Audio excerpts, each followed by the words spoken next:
Teremos agora a mesa redonda Cicro, Concepção, Orçamentação e Obra. Para a apresentação dessa mesa redonda, convidamos Eliane dos Santos, do DAER RS, Júlio Xavier Bertulho, do Sinfra do Mato Grosso, Luciano Perim, SBS Engenharia e Construções Limitada,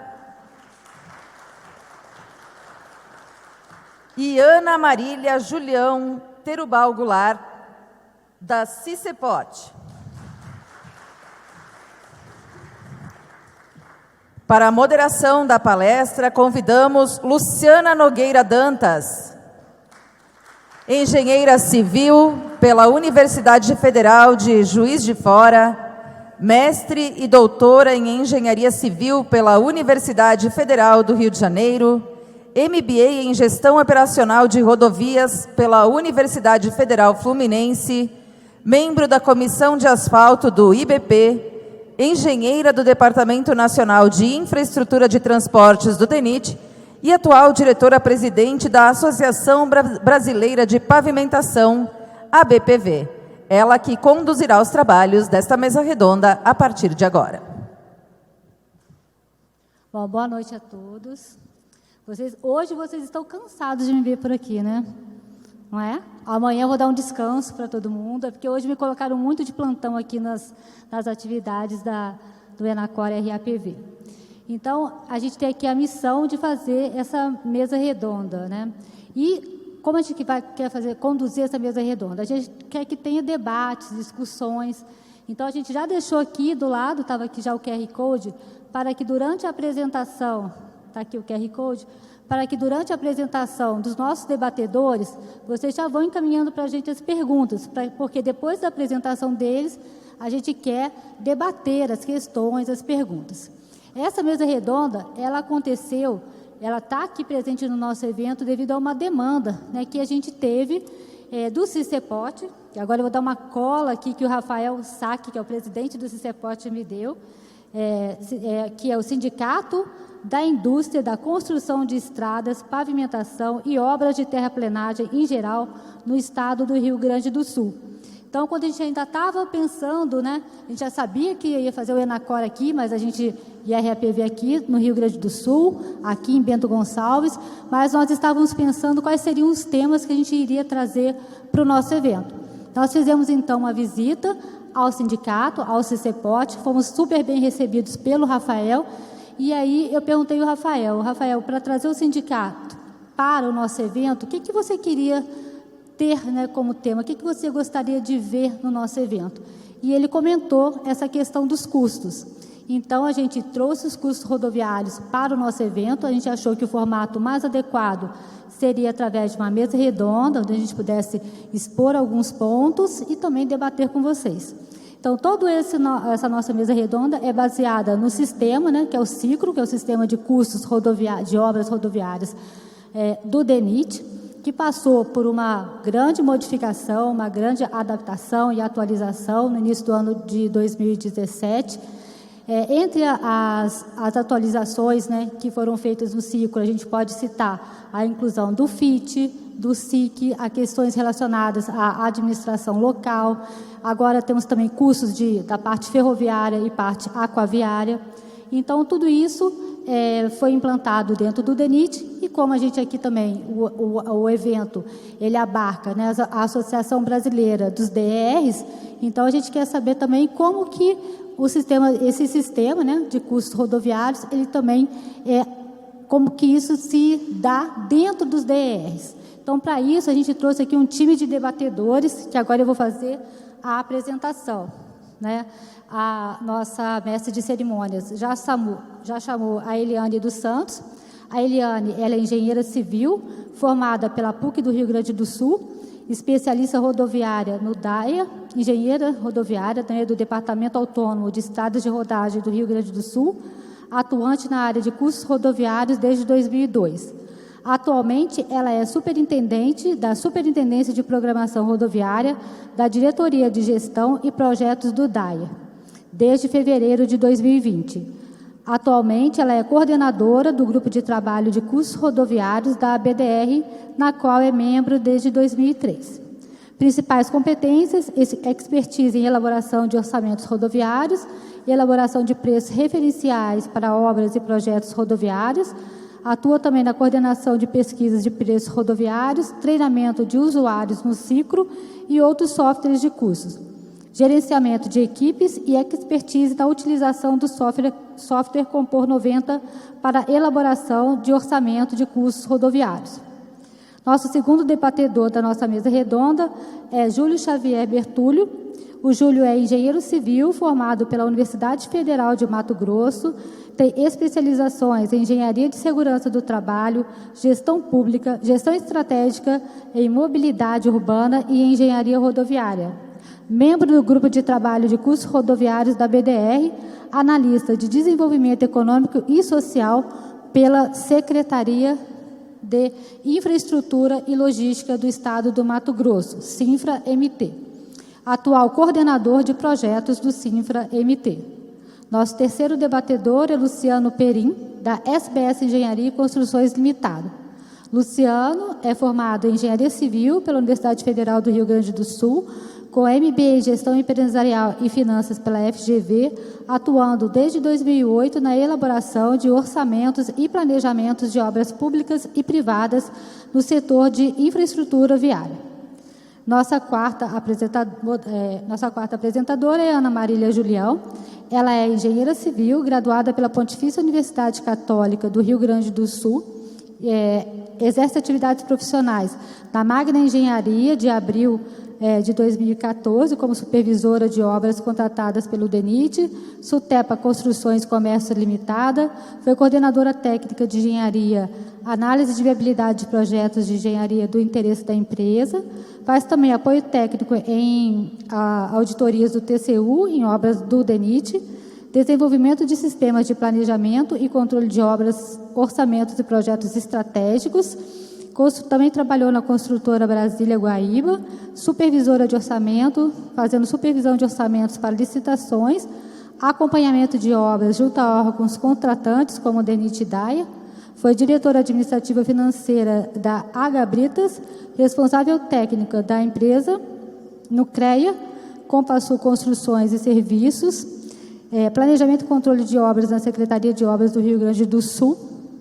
E também foi assistente técnica no Sindicato dos Empreiteiros, atuando junto a órgãos públicos, como o DENIT, DAIA e outros.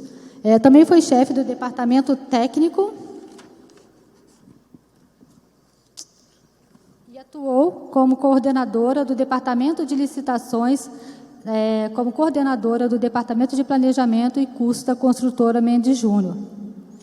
Bom, para dar início, então, às apresentações, eu convido, então, a Eliane para fazer a primeira apresentação, que vai falar sobre o Cicro no DAIA.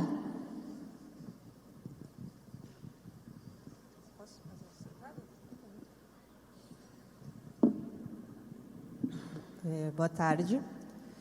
Bom, eu vou falar da implantação do Cicro no DAIA, né, que nós passamos... Pode passar a próxima... Aqui?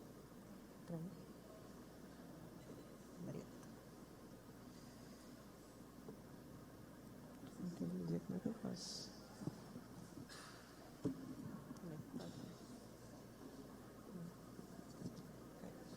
Bom, o DAIR tinha uma tabela, confeccionava a tabela referencial, né? Por muitos anos, né, dos meados dos anos 70, formou-se a equipe de custos, equipe de economia rodoviária, e de lá para cá nós se fazia tabelas referenciais. Nós próprios consultávamos no mercado, né, e fazíamos os preços e tínhamos as nossas composições, que muitas vezes eram composições apropriadas em campo pelos nossos colegas fiscais. Muitas eram oriundas do DNR e atualizadas constantemente. E em 2019 nós não conseguimos mais dar conta de fazer essa confecção. Então, a direção do DAER, conversando com nós, da superintendência e da equipe, resolvemos, achamos, né, melhor nós seguirmos o ciclo. Por quê? Porque nós éramos muito auditados pelos órgãos de controle e sempre eles nos comparavam com o ciclo. Mas o ciclo é assim, o DENIT faz assado. Então, essa foi uma das razões da gente migrar para o ciclo, e pela falta de pessoal mesmo. A equipe ficou muito pequena e nós não tínhamos mais condições de fazer a nossa confecção da tabela, atualizar composições e etc. Tá? E também motivou também que a nossa contadoria e auditoria geral, a CAGE, também imputou, dizendo que nós tínhamos que tirar a administração local e o canteiro do nosso BDI, que até então continuava no nosso BDI. Então, aqui é uma imagem do nosso BDI, que nós tínhamos uma administração local de 8,93%, e que isso nos gerou, mais ainda, acelerou a nossa migração para o ciclo. Bom, a partir daí, a direção fez uma portaria, a 5594, designou alguns técnicos para fazer essa migração. Entre eles a engenheira Bibiana, o engenheiro Adalmiro, eu, a engenheira Mara e o engenheiro Ricardo von Millen. E aí nós começamos a estudar, entrar no ciclo. Eu já vinha fazendo alguns cursos. Fiz algum curso com o engenheiro Júlio, em Mato Grosso, fiz alguns cursos com o próprio engenheiro Luiz Heleno, que foi o antigo coordenador da CGCIT. Então, a gente vinha já tendo esse pensamento de migrar, mas em 2020, o diretor disse, não, agora vamos, e aí criou a comissão. Nós tínhamos reuniões semanais dessa comissão para todo mundo alinhar o pensamento, o entendimento do ciclo e tentar convergir os conhecimentos que tínhamos já com a tabela do DAER para o ciclo. E aí nós conversamos com alguns técnicos, entre eles a engenheira Ana Marília, alguns técnicos fora do estado. A gente foi conversando para alinhar conhecimentos e entendimentos da nova metodologia.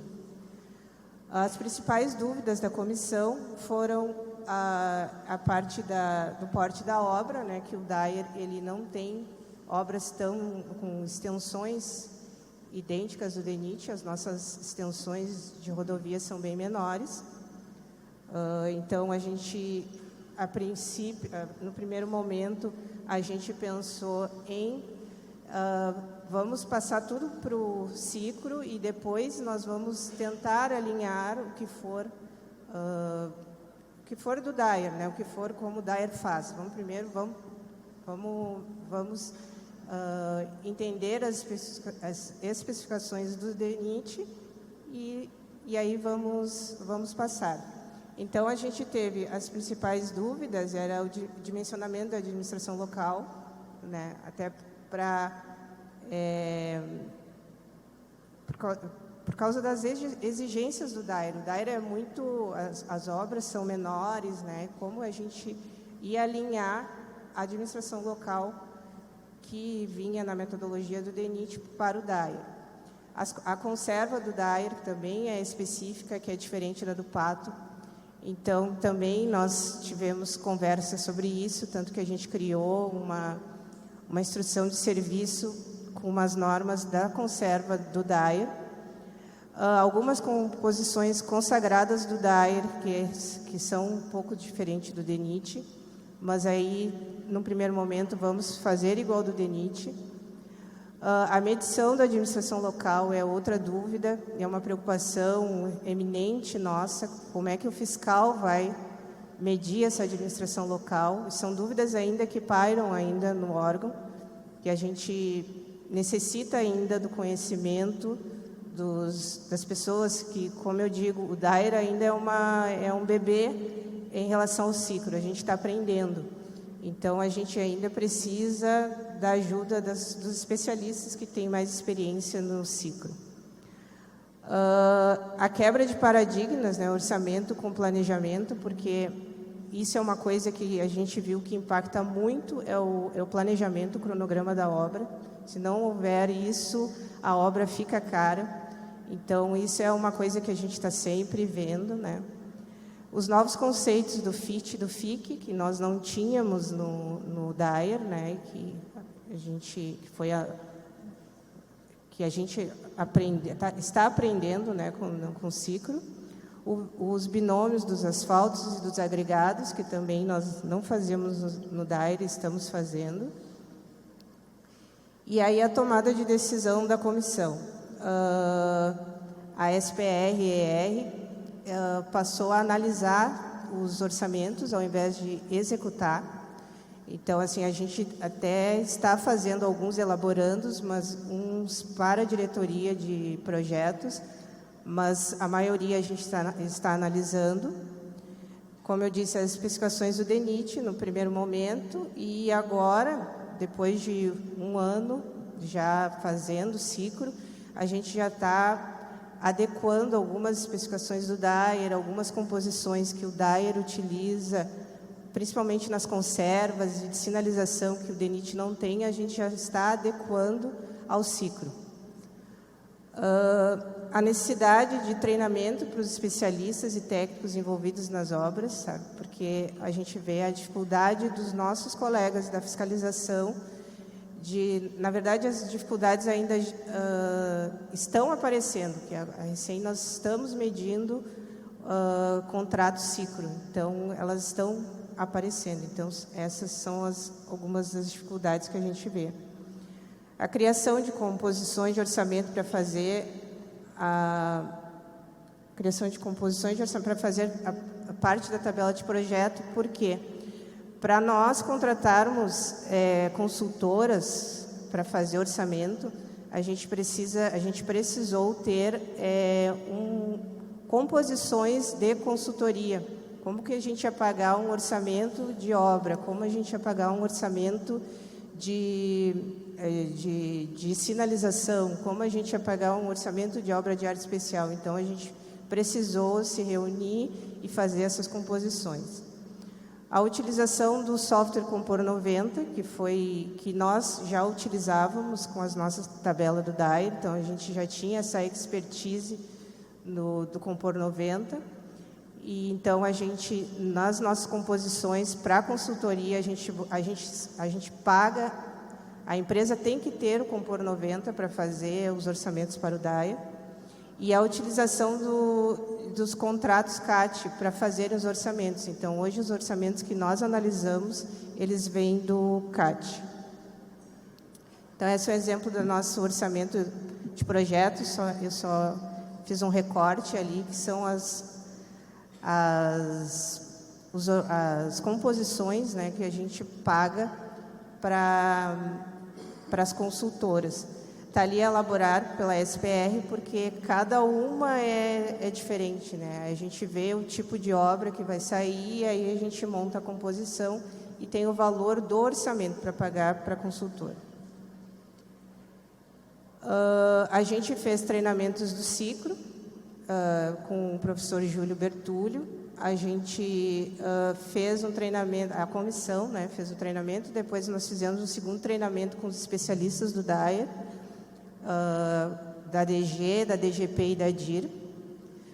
A gente fez uma instrução normativa, na verdade, a DG fez uma instrução normativa que estabeleceu o ciclo logo em seguida, e depois nós fizemos uma instrução de serviço, que teve a primeira edição no ano passado, e esse ano nós já fizemos uma segunda edição, melhorando essa instrução de serviço, que são as exigências que nós fazemos para as consultoras nos entregarem os orçamentos. Os benefícios. É óbvio que as atualizações trimestrais do ciclo nós não conseguíamos fazer atualizações, fazíamos atualizações anuais, né? E hoje nós temos atualizações no ciclo trimestrais. Então, esse é um baita benefício. A melhoria da técnica orçamentária, com certeza, a parte dos binômios, mobilização, administração local, tudo foi uma melhoria para o orçamento. O planejamento da obra, que, como eu disse, é importante, muito importante.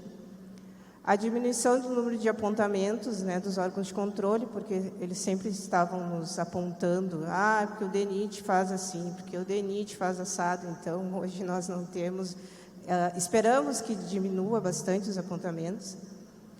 A inserção do FIT e do FIC, como eu disse, e os BDIs em função da natureza e do porte da obra.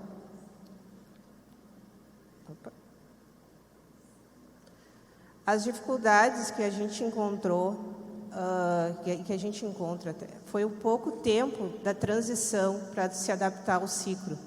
O DENIT levou 1 ano para a equipe técnica dele fazer orçamento. Nós tivemos 6 meses. 6 meses da comissão se juntar e, assim, agora vamos e já fazendo o orçamento. Então, esse pouco tempo dessa transição, a gente ainda está se adaptando ao ciclo.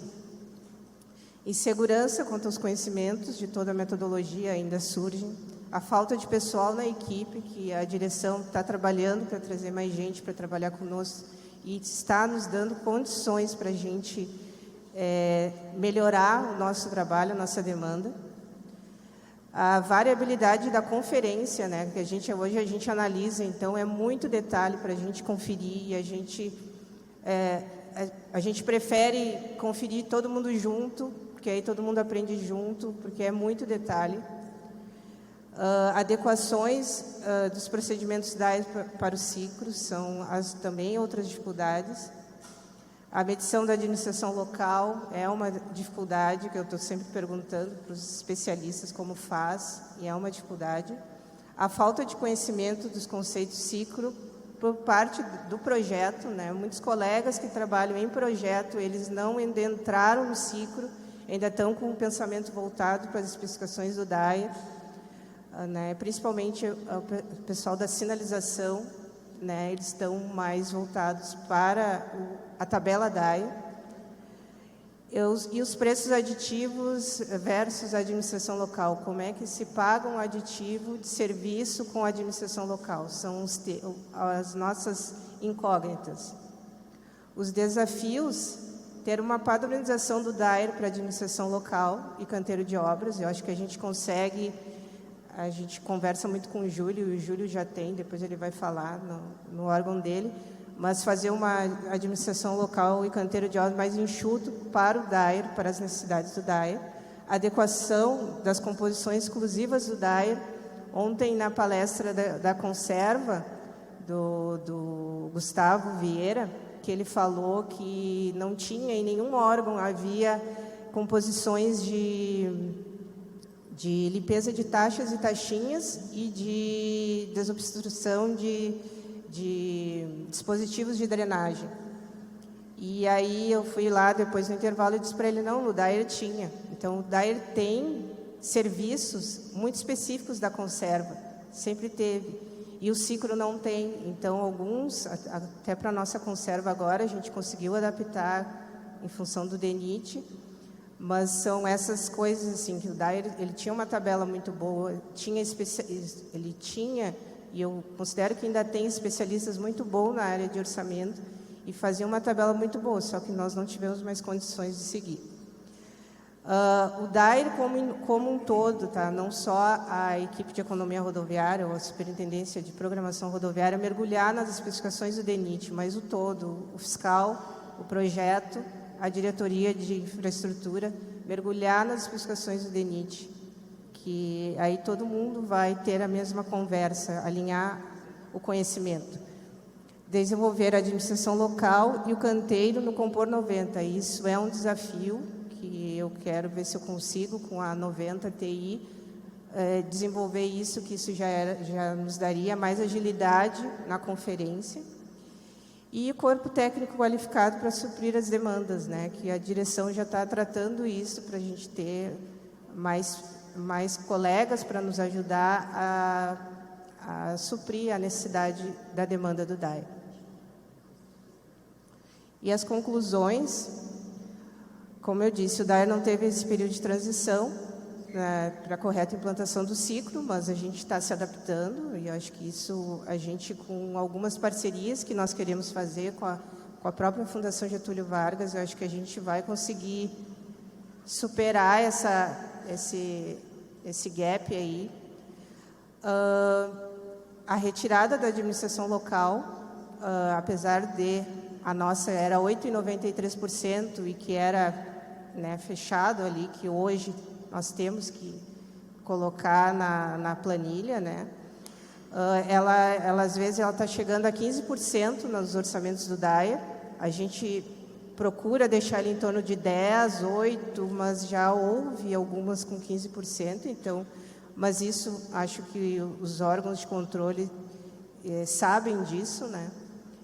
A mobilização discriminada, né, percebe-se que é positiva, porque demonstra ali realmente quais os equipamentos que estão indo, né? Toda essa metodologia é muito interessante, e eu acho que assim, a conclusão é que o engenheiro de custo, pelo menos no DAE, ele teve uma como é que se diz, ele é fundamental hoje, assim, sabe? É todo um conceito, né, que o próprio metodologia do ciclo diz ali, que o engenheiro de custos hoje é muito importante no planejamento da obra, que antes não se via assim. Todo mundo achava que engenheiro quem trabalhava com custo era apertar um botão.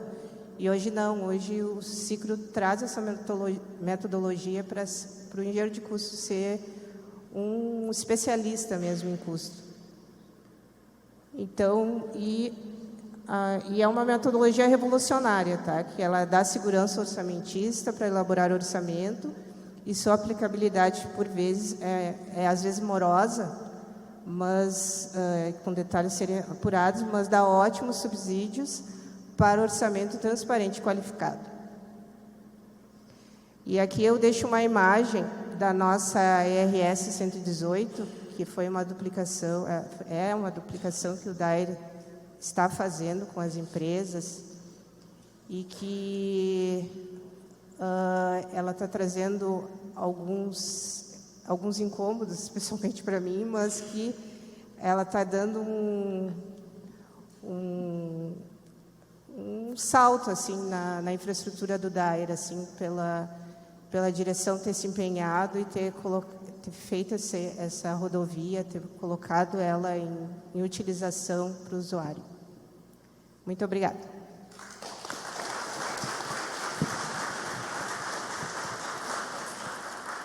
Agradeço a Eliane pela apresentação, que trouxe bastantes dados para a gente sobre a questão, né, de custos dentro do DAIA. E agora eu passo a palavra para o Júlio Xavier, que vai falar para a gente sobre análise comparativa de custos de serviços preliminares, ciclo dentro do CEINFRA Mato Grosso, e vai falar também um pouquinho sobre o reequilíbrio econômico financeiro em obras de infraestrutura.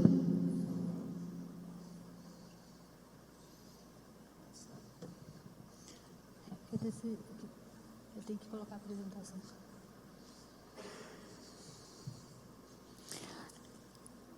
Pessoal da mesa, para trocar aí a apresentação do Júlio. Obrigada.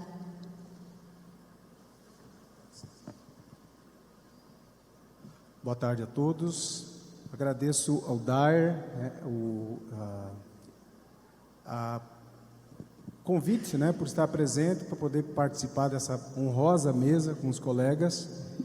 E a ideia é nós trazermos um pouco da experiência que nós vivenciamos em Mato Grosso, relativo à implantação do ciclo, né, com uma visão diferenciada, né, no sentido de procurarmos pensar um pouco fora da casinha, né.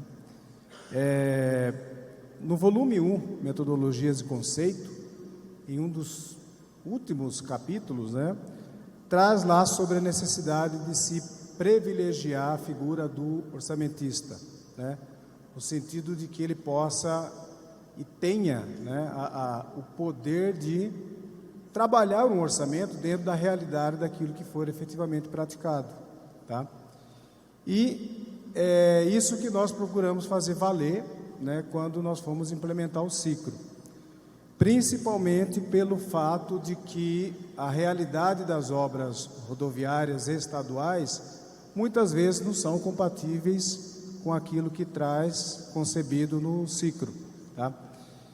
Então aqui, obviamente, né, que o ciclo, nós procuramos não entender o ciclo como uma tabela, né, mas como uma referência.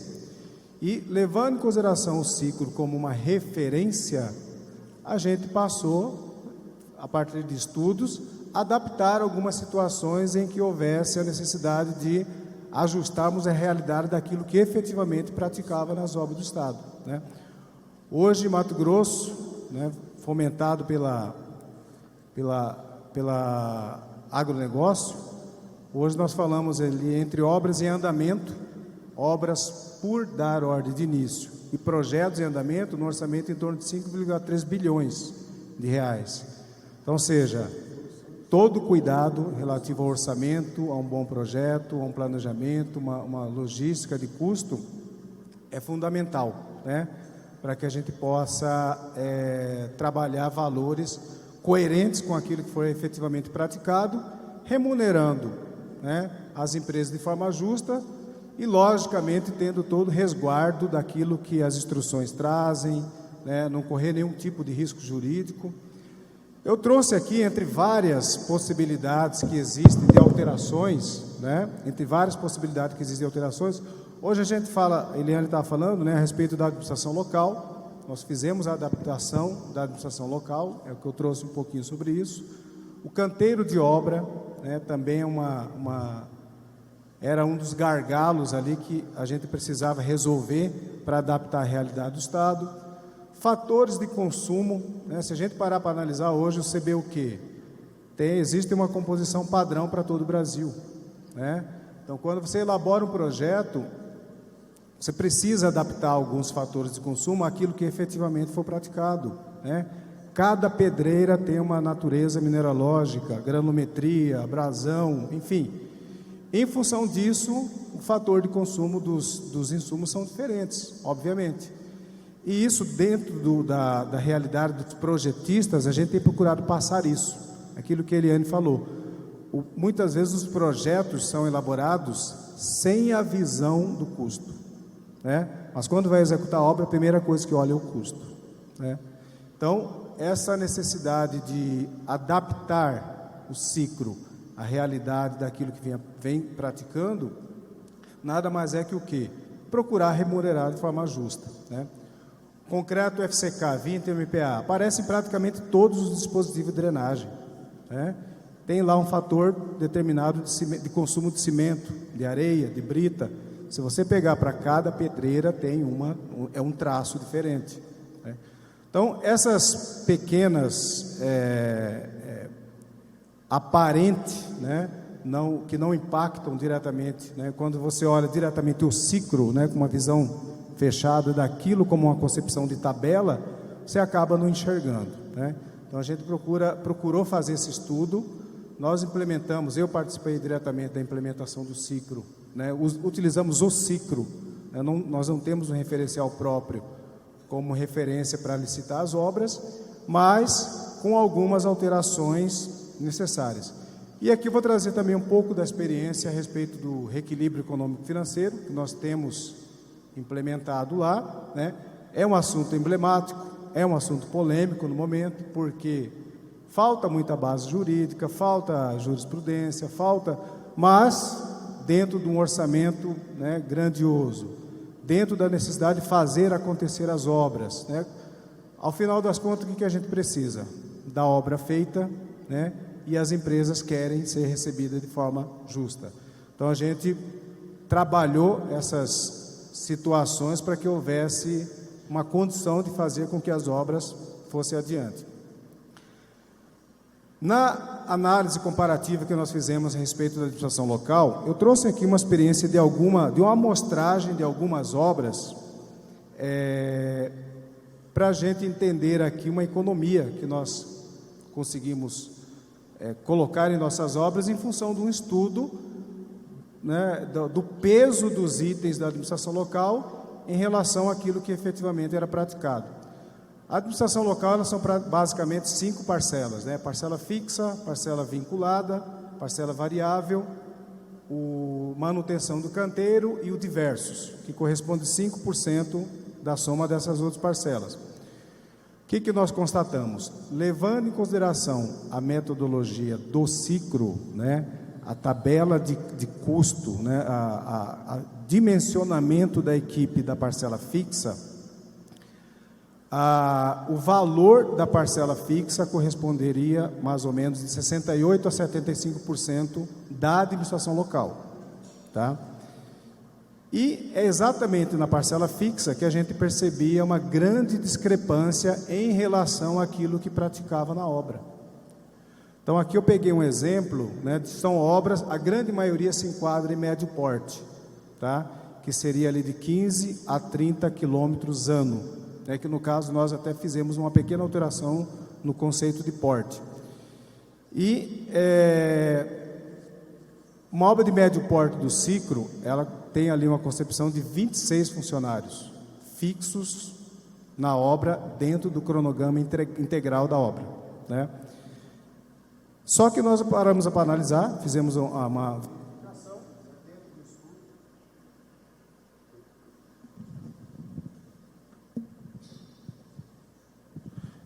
dentro do estudo daquilo que efetivamente era praticado nas obras, e a gente via que esse número estava um pouco fora da nossa realidade. E nós fizemos essa adaptação. Aqui são os números, né, que eu fiz um comparativo da porcentagem da incidência da administração local, considerando o nosso critério adaptado, e a porcentagem considerando aquilo do orçamento elaborado conforme o ciclo, tá? E a mesma coisa o canteiro de obra. Eu vou mostrar adiante aqui o que foi alterado, tá? O canteiro de obra também, há umas porcentagens levando em consideração aquilo que o ciclo traz dentro do conceito e alguns relacionados ao conceito da cifra. Bom, na administração local nós tivemos ali uma redução em torno de 43%, né, em relação ao ciclo, tá? E que no custo global da obra representa ali de 6% a 8%. Praticamente o lucro da parcela do BDI. Tá? A gente falando aí de uma ordem de grandeza de 5,3 bilhões, 8% aí, né, representa aí 400 milhões de reais de redução de custo. Canteiro de obra, dentro da mudança dos nossos critérios, uma redução em torno de 36%, que representa em torno de 1,5% a 3%. Tá? Bom, na administração local, a gente percebendo dentro do estudo dos nossos custos, ela representava ali em torno de 68% a 75% do custo da parcela do custo da administração local. A parcela fixa, tá? Que é aquela equipe que fica todo o cronograma da obra disponível, representava em torno de 68% a 75%. Tá? Obviamente, com a nossa adaptação, esse número diminuiu. E a parcela vinculada, que envolve ali encarregado de terraplanagem, encarregado de pavimentação, equipe de segurança do trabalho, nós fizemos ali uma pequena adaptação que na verdade foi só sobre o veículo, tá? Veículo do encarregado, a gente excluiu. No canteiro de obra, que nós alteramos foi, na verdade, a partir da equipe mobilizada. O ciclo prevê que para obras rodoviárias você mobiliza 50% da equipe da capital e 50% é o mobilizado da própria obra. Nós fizemos uma alteração de 50 para 35, obviamente, valores esses estudados previamente em função da realidade do que a gente praticava. E nas áreas fixas do canteiro, nós fizemos também algumas reduções relativo às áreas. Tá. Aqui só eu fiz uma tabela, né, para demonstrar que para uma obra de médio porte, algumas alterações que nós realizamos quanto à equipe. Tá? Essa aqui seria a equipe da gerência técnica. Então, algumas adaptações que nós fizemos, né? Um motorista disponível para o engenheiro. Deixa o engenheiro com o próprio motorista, né?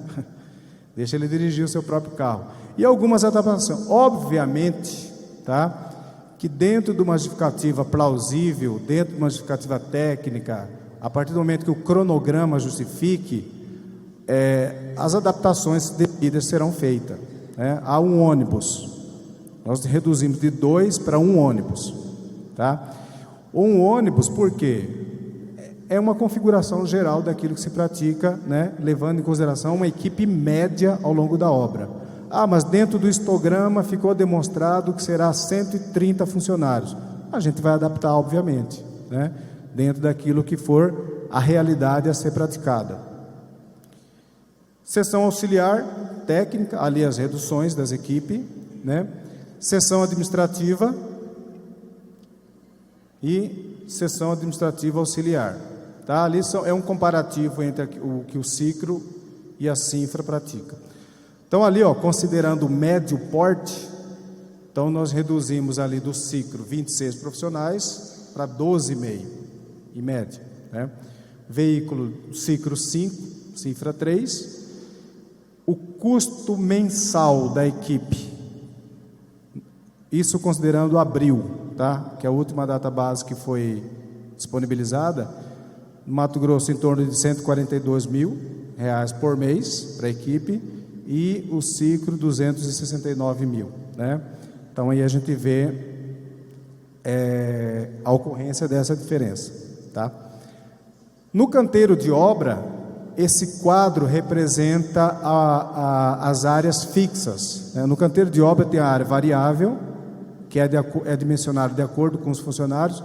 Nós não mexemos porque são áreas que estão ligadas às normas regulamentadoras, né? Então, de segurança, né?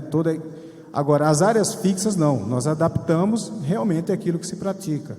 E o canteiro de obra em si, a administração local, aquilo que a Eliane já falou, existe uma outra questão a se levantar, que é quando vai medir, né? Aí a gente já está falando da obra em andamento, né? Muitas empresas não praticam aquilo que está previsto no projeto, né? A administração local tem sido uma dificuldade muitas vezes.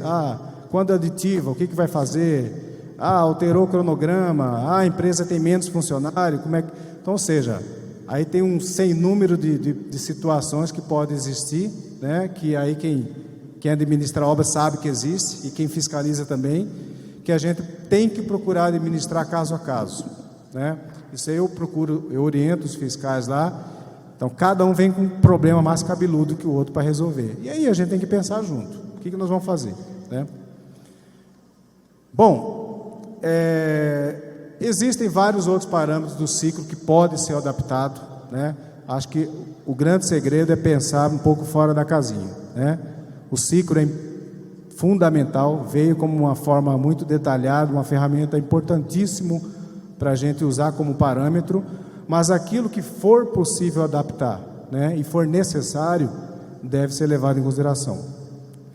E um outro assunto, né, que também é um pouco tem sido bastante debatido, né, e que nós procuramos andar, né, procurando o máximo de amparo jurídico, aquilo que a jurisprudência já traz como condição da gente se amparar. Elaboramos lá as instruções normativas para reequilíbrio econômico-financeiro, né? Do asfalto, a gente segue fielmente aquilo que o DENIT traz, né? Levando em consideração o custo do equipamento, do asfalto, preço produtor, né? No dia 15 do mês anterior, deduzindo o reajustamento, deduzindo 5,11% relativo à parcela de lucro.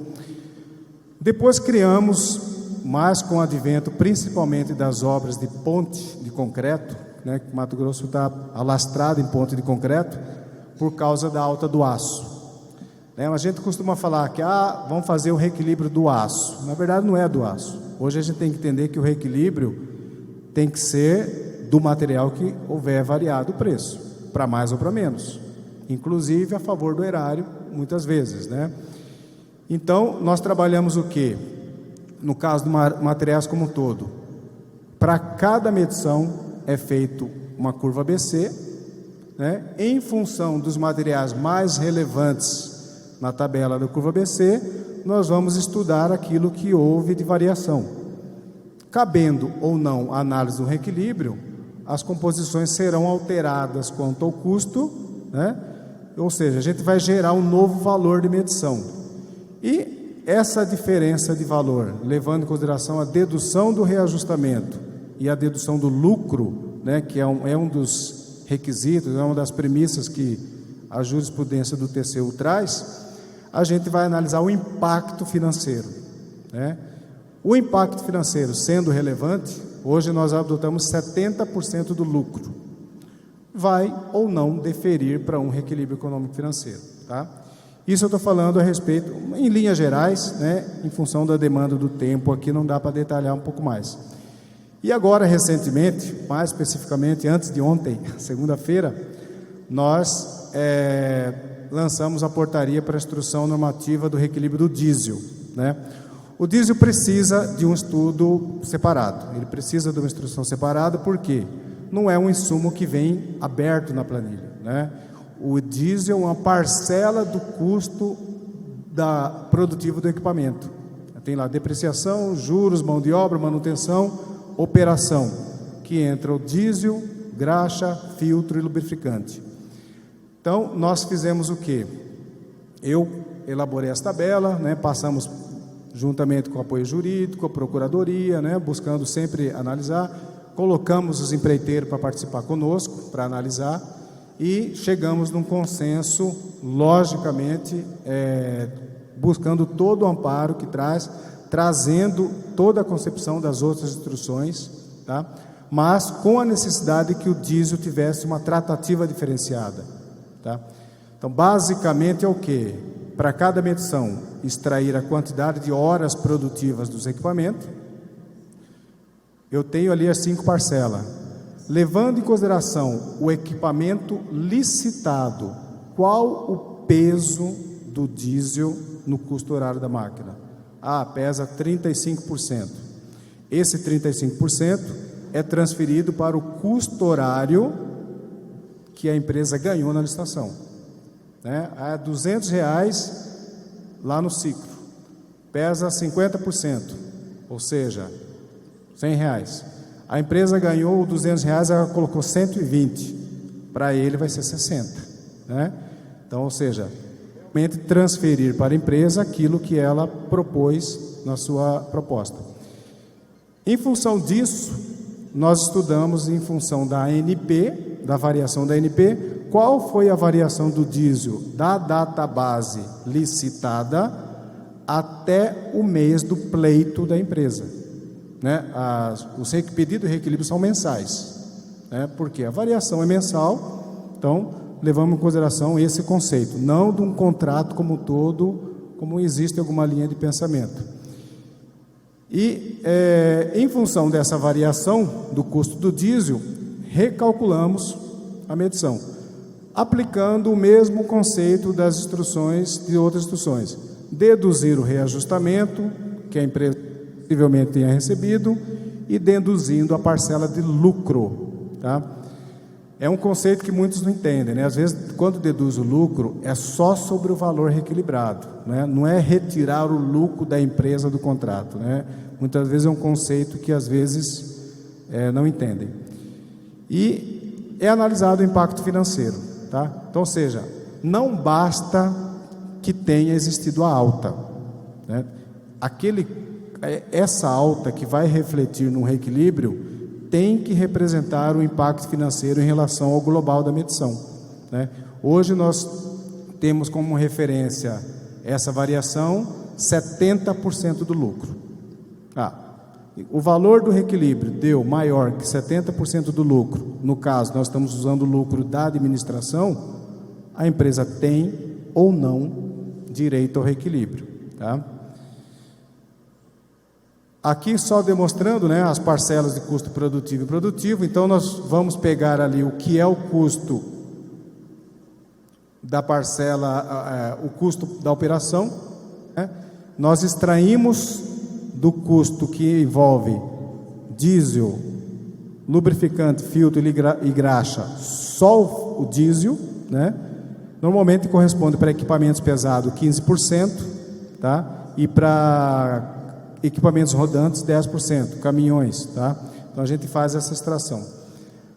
Aqui uma tabela, isso aí depois a gente pode disponibilizar, né? Caso alguém queira, me procure, né? A gente pode disponibilizar o quadro que nós usamos como referência para calcular, para estudar o peso do diesel, né?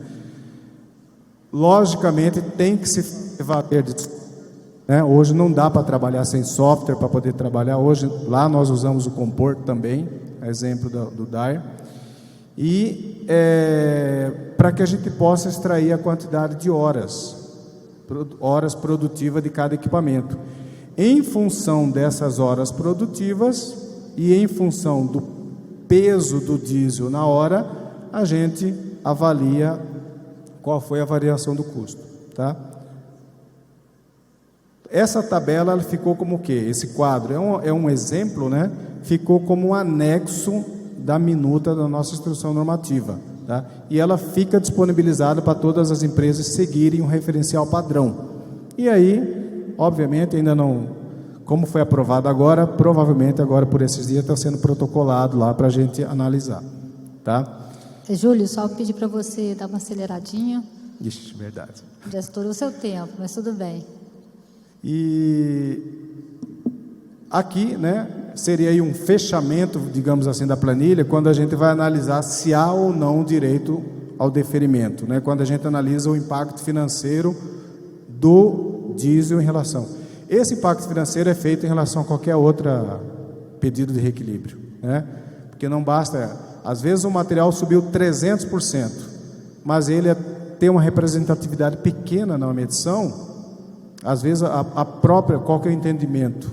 Que a própria medição absorve aquele custo, tá? Bom, só para a gente concluir, então, ou seja, falando do ciclo, né, a necessidade de nós interpretarmos a base de custo como referência, tá? Não como uma tabela fixa. Análise dos fatores de consumo, produtividade, particularidades, né? Hoje estávamos conversando aqui um pouco antes aqui, produtividade nós não alteramos, respeitamos fielmente aquilo que traz o ciclo, porque adotamos o ciclo, acreditamos naquilo que foi estudado, né? A importância de se prestigiar o profissional orçamentista nas tomadas de decisões técnicas inerentes a cada orçamento. E quanto à questão do reequilíbrio, a análise do impacto financeiro considerando a variação, tá? Eu ministro cursos do Cicro, né? Agora mais recentemente também algumas turmas já de reequilíbrio econômico-financeiro, tá? Agradeço mais uma vez a oportunidade do DAER, da Abder pelo convite, tá? E fico à disposição depois para qualquer dúvida, tá? Obrigado. Obrigada, Júlio, pela sua excelente apresentação. Lembro a todos os presentes que quiserem fazer alguma pergunta para o Júlio e para a Eliane, que já se apresentaram, por favor, venham encaminhando as perguntas através do nosso QR Code que está aqui no nosso telão.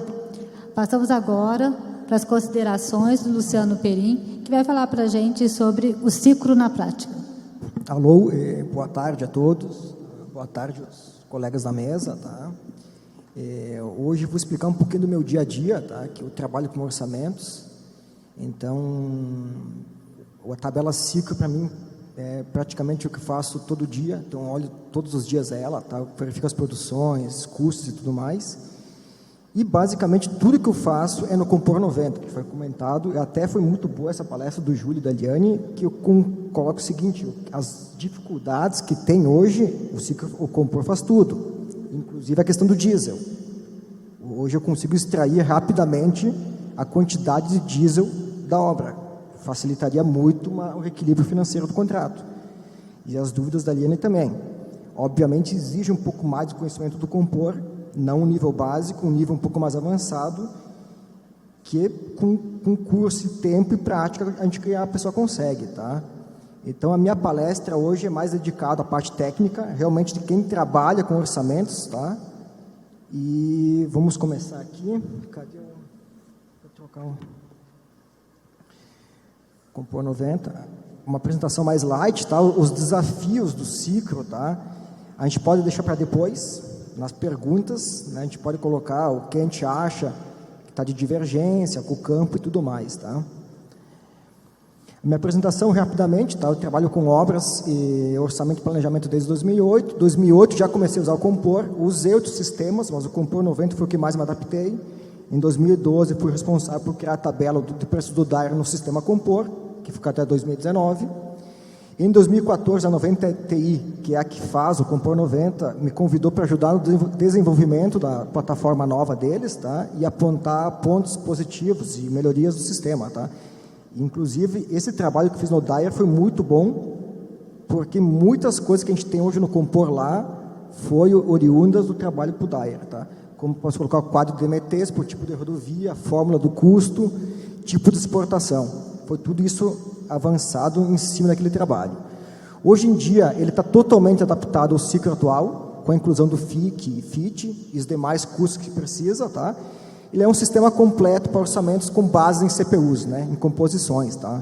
Ele faz também alocações, mas acho que fica para um outro tema aí, um outro exercício que a gente pode fazer de aprofundar o orçamento mais afinado, né? Bom, o Compor 90, a minha apresentação dele, muita gente já conhece, tá? O Compor 90 e utiliza ele de forma básica, tá? Mas a grande vantagem do uso dele é conhecer um pouquinho mais ele, tá? Então, o que eu vou ensinar aqui, digamos, em poucos passos, é um conhecimento médio, né? Com uma rotina de 4, 5 passos, tá? Esse quadrinho embaixo colocado é legal, porque aqui a gente consegue ver a produtividade, digamos, de um orçamentista de fazer o ciclo, porque esse ciclo atual, ele é mais complexo, ele tem muitas variáveis, tá? Então, não adianta a gente pegar a tabela apenas do ciclo, lançar lá as quantidades e vai ter o valor da obra. Não, ela muda muito, tá? Então, sem o Compor, tem aqui não é aferido essas quantidades, mas a gente vê o seguinte, o nível básico do Compor, que é pegar e lançar manualmente as composições, tu tem uma produtividade maior? Tem e uma confiabilidade maior, mas tu vai ter ganho mesmo quando tu aprende um pouquinho mais dele. Então, eu sempre falo para o pessoal o seguinte, não abandone o Compor, porque a imagem dele é um pouco, digamos, o layout não é tão novo, moderno, bonitinho. Mas quando tu começa a aprender as coisas que ele faz, tu vai ver que tu vai ter muito ganho e confiabilidade no teu orçamento, tá? Então, o que eu vou ensinar aqui é o nível médio, tá? Por que isso? Porque, digamos, quem trabalha no comercial tem que montar propostas, muitas vezes tem poucos dias para montar uma proposta. Um pato, muitas vezes, vem em 15 dias, tá? Então, o que acontece? A ideia do orçamentista é gastar menos tempo na parte mecânica e mais tempo na parte realmente do orçamento, para ver se tem viabilidade aquele orçamento, tá? E muitas vezes, quando tu pega uma licitação e tal, e tu vai para o certame, muitas vezes tu é inabilitado. Eu vejo muitas empresas sendo inabilitadas, por quê? Por erro comum na montagem do orçamento. Aqui eu coloquei algumas coisas que são passíveis de inabilitação. Na planilha de orçamentos, preços distintos para mesmos serviços. Falta de composições, está faltando algumas composições, e nas próprias composições, a gente tem falta de insumos, consumos errados, falta de DMT, mesmo insumo com preços distintos. Tudo isso é passível de inabilitação. Então, hoje em dia, uma montagem errada, tu pode ser inabilitado. Tá? Então, vamos começar aqui o exemplo, tá? Eu coloquei aqui o procedimento. Qual que é a grande vantagem do Compor? Tá? A grande vantagem do Compor, da alta produtividade e a confiabilidade, é a interface que ela tem com o Excel. Tá? Isso no nível médio. Olha, eu já trabalhei com outros sistemas, tá? Nesse ponto, eu vou dizer, é o melhor. É o melhor. Quem conhece, começa a usar o Excel e Compor, é o melhor, tá? Então, hoje em dia, o meu trabalho, praticamente, eu uso o Compor como uma ponte. Eu faço tudo em Excel, vou para o Compor, pego os benefícios dele, volto para o Excel, vou para o Compor, e assim eu faço rapidamente um orçamento, para me dedicar mais depois no estudo fiel, né? Então, tudo isso é possível fazer em qualquer momento. Importação e exportação, tá? Então, vou explicar uma rotina de 5 passos, realmente, como eu faço no dia a dia, tá? O exemplo eu peguei aqui, um exemplo qualquer. 118, digamos aqui, tá? Chegou a planilha do Dyer para mim, planilha em PDF. Eu vejo as colunas que tem, e o que me dedico? Na coluna do código, item, descrição, unidade e quantidade. Tem 2 colunas que são essenciais, que é o código e a quantidade. Os outros dados que eu pego, a database, a condição do orçamento, os BDIs, o FIT utilizado, tá? Nesse exemplo que eu estou fazendo aqui, que eu acabei fazendo semana passada para trazer para vocês, e tinha 14 páginas e 480 composições. Para ver a velocidade do compor, a produtividade de um sistema, que hoje em dia é essencial, eu multipliquei por 2 isso.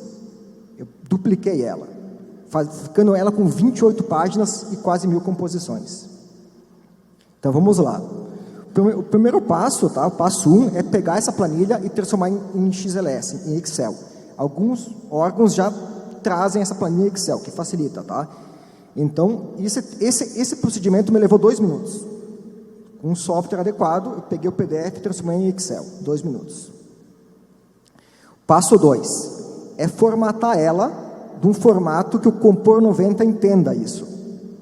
Aí, claro, aí não cabe aqui colocar, mas num curso simples você vai ver que o Compor não lê células mescladas, e células vazias, tá? Os itens em vermelho são itens que o Compor não lê, que não tem, né, que são a mobilização, instalação, cada obra foi comentada aqui, tem a sua, tem que montar, tá? Mas os demais códigos sim. Então eu monto ela nesse formato, visto já que nesse formato já está no padrão que o Compor lê, eu peguei as 5 colunas que me importam, item, código, descrição, unidade e quantidade. A descrição e unidade pode ser sim ou não, mas eu quis copiar exatamente o que veio para mim. Esse tempo deu 7 minutos, eu fiz esse procedimento em 7 minutos, das 28 páginas, tá? Depois vai para a importação. Eu entro no Compor, seleciono a base de dados dele, banco de dados, no caso, janeiro de 2021, a gente está falando. Eu vou lá, crio um novo orçamento. Esse é o layout dele, é um layout não é muito moderno, digamos, tá? Mas ele tem outros formatos de layout, mas eu estou acostumado com esse, tá? Vamos lá, importação, Excel, planilha, composições e insumos. Tá? Abre essa tela aqui, nessa tela eu seleciono as colunas que eu vou importar, com o flagzinho, tá? Indico o arquivo, onde ele está o arquivo, que eu vou importar em Excel, indico as linhas iniciais e finais da importação, eu posso importar uma parte dele só, digamos, tá? Defino as colunas, eu digo o que vai ser cada coluna, porque o Compor, ele te lê em coluna, tá? E mando importar. Tempo de execução, 1 minuto. 1 minuto levou a importação. E o resultado está aqui, ó, na página 4. Já dá para ver. Está todo o orçamento lançado já. Tá? Todo o orçamento que eu falo, o custo. Porque o ciclo novo, o ciclo que eu falo, 2017 em diante, a tabela mudou. A tabela antiga tinha BDI já. A tabela nova trata como custo, não preço de venda. Mas aí facilmente eu vou lá, informo o BDI, leva segundos, os 2 BDIs, lanço o FIT, uma faixa, porque o FIT são alguns serviços que tem, né? Eu lanço o FIT como sendo uma faixa, tá? E depois eu lanço as DMTs. As DMTs levam mais tempo. Tem como importar as DMTs em Excel? Tem. Só que é um nível um pouco mais difícil, mas é possível. Hoje em dia, tipo assim, se a pessoa tem o conhecimento do Compor e gosta e se dedica nele, hoje em dia eu importo composições todas nela. Eu monto todas as composições em Excel e mando importar todas as composições, tá? Então hoje em dia eu faço tudo em Excel também. Mas nesse caso aqui eu lancei no próprio Compor, tá? Então levou um pouco mais de tempo, 25 minutos. E está pronto, tá? Aí o 5º passo é a consistência final. Tem uma tabela de consistência final onde eu verifico todas as questões. Se eu deixei de passar alguma coisa, preço sem insumo, se alguma composição ficou com algum consumo diferente do ciclo, então isso me alerta. Eu faço a consistência final e exporto para o Excel esse produto que saiu, incluo as composições de mobilização, canteiro, administração local, que o Compor não tem, tá?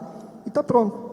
Levei, sei lá quantos minutos, mas não 40 minutos no máximo, eu estava com um orçamento de quase 28 páginas lançado, tá? Então aqui o resultado final que eu coloco, tá?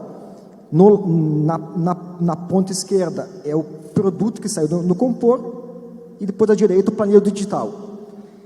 A diferença é mínima, quer dizer, a confiabilidade é muito alta. E normalmente, quando há uma diferença maior, o erro está no edital. Tá? Normalmente, nem sempre, mas normalmente, aí tu começa a ver as divergências, tá? E tu começa a ver que faltou alguma coisa, algum consumo, tu consegue verificar nessa questão aí, tá? O que eu coloco, tá? Como importante, como conclusão, tá? Que a conclusão é o seguinte: antigamente, o ciclo 2, que foi até novembro de 2016, se não me engano, a última tabela, tá? A tabela praticamente tinha o valor para o final da obra. Tu pegava lá as tuas quantidades, colocava a tabela, o preço da tabela do ciclo 2, e tu tinha o valor da obra lá, o valor da obra, eu digo, o valor que referencial, né? Com o ciclo 2, não tem nada a ver o preço da tabela com o preço final da obra, nada.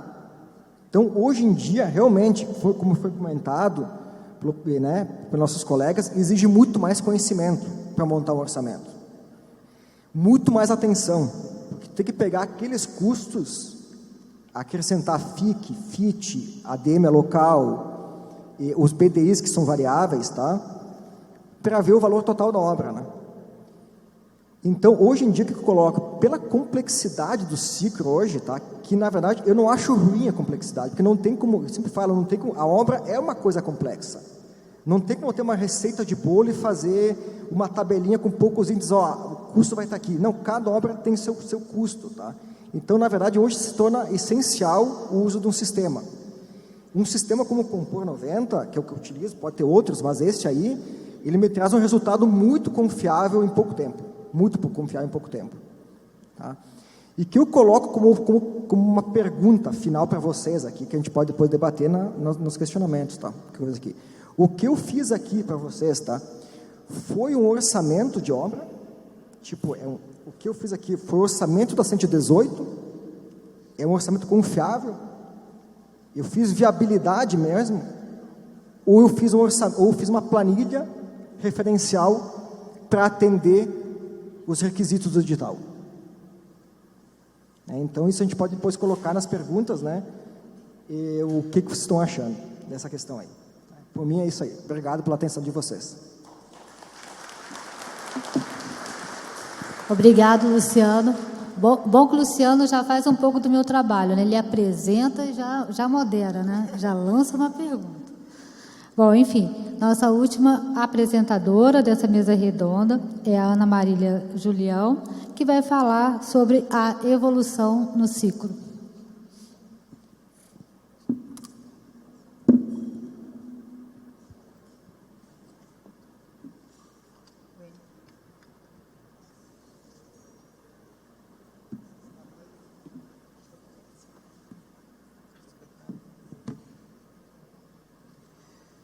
Boa noite.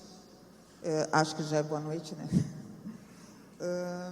Um prazer estar aqui com vocês e fazer parte dessa mesa redonda. E gostaria rapidamente de falar sobre a evolução do ciclo e os estudos necessários que se fazem necessários, né? Presta o passador. Que se fazem necessários, uma vez que a preocupação do DENIT, quando criou o ciclo, foi justamente ter uma evolução do ciclo 2. Né? Deixa eu passar aqui. Eu vou falar rapidamente sobre essa evolução e sobre alguns itens que eu considero, junto com alguns colegas, como essenciais de correção, digamos assim, tá? Seria o FIC e o FIT.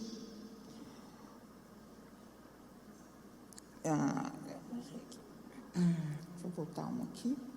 Acho que está certo agora.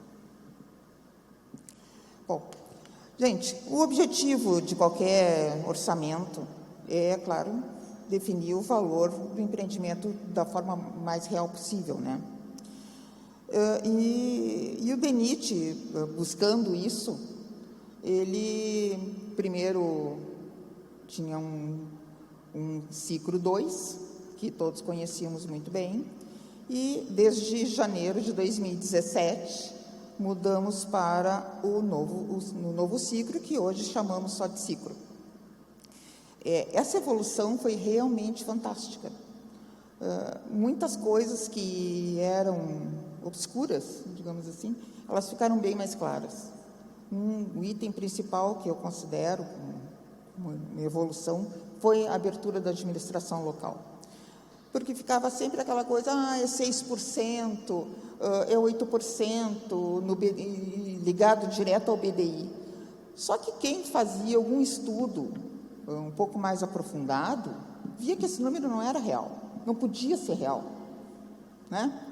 Então, assim, até perto de 2010, 2011, foi até montada uma comissão de estudos de custo pelo próprio CICEPOT, o Luciano aqui participou conosco, e onde se faziam esses estudos, inclusive a abertura dessa administração local. Quando a gente abria digamos, colocava um preço real, se chegava a números assim de até 30%. Aí era de apavorar, né? Realmente ficava uma coisa muito, assim, discrepante. E com a abertura da administração local, as pessoas começaram realmente a ver o que aquele número não condizia com a realidade das obras. Então, isso eu considero como uma das grandes evoluções da utilização do ciclo. Uma outra coisa que eu gostaria de comentar é que, mesmo como toda evolução, como todo sistema, ele precisa de uma evolução. E o ciclo não é diferente. Mesmo tendo trazido muitas coisas boas, né, ele precisa continuar evoluindo. Tem vários fatores que a gente imagina aqui e poderia citar para vocês, mas eu vou me concentrar nos dois que eu falei anteriormente, tá? Que seria o FIC e o FIT. No caso do FIC, o que a gente imagina? O FIC já foi uma evolução, né? Se criaram o FIC, se alguém aqui não sabe, é o fator de interferência de chuva, que é aplicado sobre os custos de mão de obra e equipamento, certo? Bueno, o FIC, ele, no seu cálculo, ele leva em conta o número de dias de chuva, tá? Claro que com toda uma metodologia de várias estações meteorológicas e tempos de recorrência, mas ele não leva em conta um item muito importante, que é o tempo impraticável. Quem trabalha com terraplenagem, principalmente na região sul, sabe disso. Para cada dia que chove, quantos dias vocês ficam com o equipamento parado? É um dia? É o dia que choveu? E aí, no outro dia, vamos fazer terraplenagem de novo, gente, está tudo pronto. Não é assim, né? Então, assim, isso, claro, que já é uma evolução e tem que ser recalculado. Então, eu sugiro um estudo do ciclo para incrementar esse item extremamente importante, principalmente nas obras aqui do Sul, volto a falar. Já no Norte, nos solos lateríticos, se tem um problema exatamente o contrário, né? Não há pipa que chegue, tá? Então, tem todas essas nuances que têm que ser analisadas. Mas a gente concentrando aqui na região Sul, que é onde trabalhamos, é um item que realmente ele precisa ser verificado, tá? O outro item que eu gostaria de comentar é o FIT, que também foi uma evolução, que foi retirado aquelas diferenças que existiam entre, vocês lembram, no ciclo 2, nós tínhamos as composições 2S, 5S, né? Construções ou restaurações. E isso, existia um fator redutor na eficiência das equipes. Isso foi retirado e no lugar, utilizou-se essa metodologia de aplicação do FIT, que também é aplicado no custo de mão de obra e equipamento. O FIT, então, eu não cheguei a comentar, mas a maioria deve saber que é o fator de interferência de tráfego. Bem, o manual do ciclo, ele nos indica 3 faixas, né, para aplicação do FIT. Quando o VMD é até 2.000 veículos, ele simplesmente zera o FIT, ou seja, não existe influência de tráfego dentro dos serviços. Acima de 2.000 até, eu vou considerar aqui, e tem um intervalo, né, que a gente pode calcular por fórmula, que eu até deixei aqui no slide, mas acima de 11.000 veículos, ele passa a ser constante e com valor de 15%. Certo? Então, ou seja, uma obra tem 11.000 veículos de VMD, ela tem um FIT de 15%.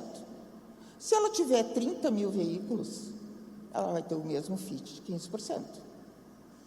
Aí existe, aqui eu até coloquei o gráfico para vocês, para exemplificar, ó, até 2.000 quilômetros é zero, aí ele cresce até 11.000 veículos, e acima de 11.000 ele se torna constante em 15%.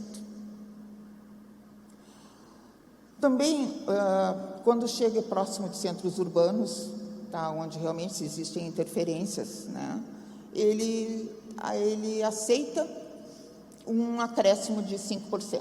Então, ou seja, o FIT máximo que se consegue é um FIT de 20%. É uma evolução? É. Mas não reflete a realidade em alguns momentos, em alguns projetos. E eu vou citar um rápido aqui para vocês. A BR-116 Norte, que é um trecho entre Porto Alegre e Novo Hamburgo. Esse trecho tem 140.000 veículos. Então, isso pode refletir a realidade? Aí o ciclo, também o manual do ciclo, nos indica que pode ser reestudado por projeto, desde que devidamente, lógico, né, embasado, uma alteração nesse FIT, uma proposta de alteração.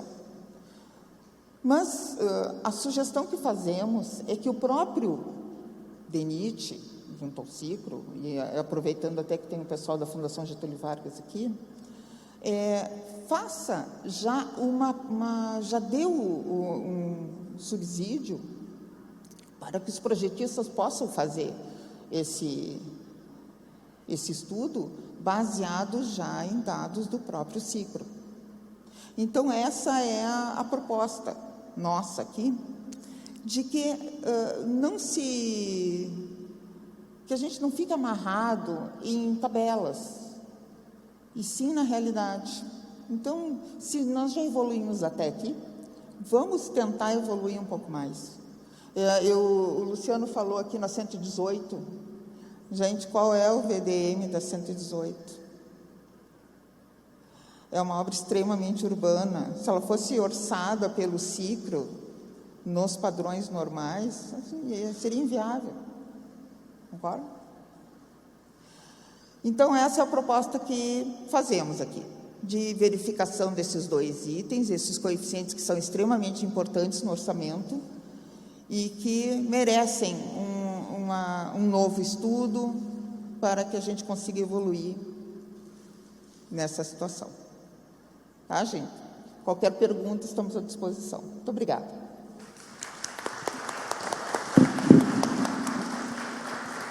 Bom, agradeço a Ana Marília.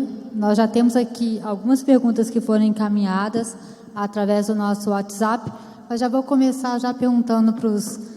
A Ana Marília fez uma colocação aí a respeito do FIT, queria saber se o Luciano e os outros debatedores gostariam de acrescentar alguma coisa à consideração que a Ana Marília fez. Ok? Quer acrescentar alguma coisa? Você ficou concordando assim o tempo inteiro? Vai guardar as perguntas? Então, vamos lá. A gente tem aqui algumas perguntas, temos também algumas demandas para o Júlio.